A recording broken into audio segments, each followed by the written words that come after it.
ఆంధ్రప్రదేశ్ రాజధాని అమరావతిని 3 సంవత్సరాల్లో పూర్తి చేస్తామని ప్రభుత్వ విప్ ఆదినారాయణ రెడ్డి అన్నారు.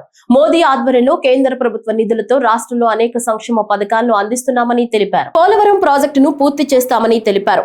అమృత స్కీమ్ ద్వారా కడప, బద్వేలు, జమలమడుగు పట్టణాలను త్రాగునీటిని అందిస్తామని తెలిపారు. వికసిత ఆంధ్రప్రదేశ్, వికసిత కడప, వికసిత కమలం అనే లక్ష్యంతో పనిచేస్తామని తెలిపారు. కొప్పర్తి పారిశ్రామిక వాడకు కేంద్రం భారీ స్థాయిలో నిధులు ఇవ్వడం ద్వారా రాయలసీమను పారిశ్రామికంగా అభివృద్ధి చేస్తున్నామని తెలిపారు. మాజీ ముఖ్యమంత్రి YS Jaganmohan Reddy liquor scam తో రాష్ట్రంలో దోపిడీకి పాల్పడ్డాడని ఆదినారాయణ రెడ్డి ఆరోపించారు.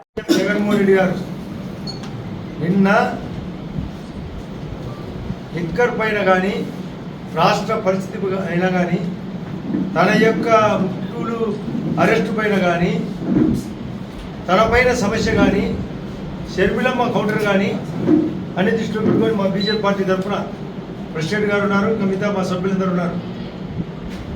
సబ్జెక్ట్ ఒకటే,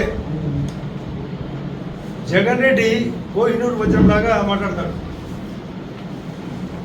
తన వాళ్ళందరూ మంచోళ్ళు అంటారు. నేనైతే సింపుల్గా చెప్పే మాట పల్లెలో చెప్తున్నారు, మాంచోళ్ళు అందరినీ ముంచినోళ్ళు, మంచోళ్ళు కాదు మాంచోళ్ళు, యమా దొంగలు అందరినీ ముంచినారు. ఎవరిలో కూడా 0.1% కూడా నీతి లేదు. జగన్ రెడ్డి నైజమే నో నిజం. కొన్ని పత్రికలను పట్టుకొని ఈనాడు, ఆంధ్రజ్యోతి, TV5 దొంగలు అన్నారు. నీ పత్రిక, నీ సాక్షి టీవీ మహామోసం. ఒక్కరోజు ఒక వార్త కూడా నిజం ఉండదు. ఏప్రిల్ మే 2వ తేదీ నాటి సంవత్సరం అమరావతి సందర్భంగా 49 + 9 58,000 కోట్లకు నిధులిచ్చి నాదే పూచని పూర్తి చేసి ఆ రోజు స్టార్ట్ చేసినాం. మొన్న రీస్టార్ట్ చేసినాడు. ఫైనల్ మాదే బాధ్యత అని అమరావతి గురించి చెప్పడం జరిగింది.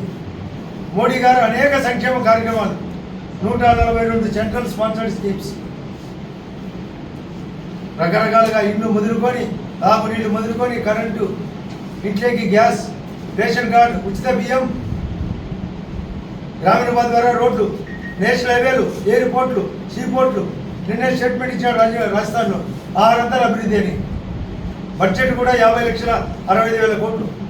అటువంటి ప్రధానమంత్రి గారిని దేశము, ప్రపంచమంతా విశ్వగురువుగా ప్రకటించారు.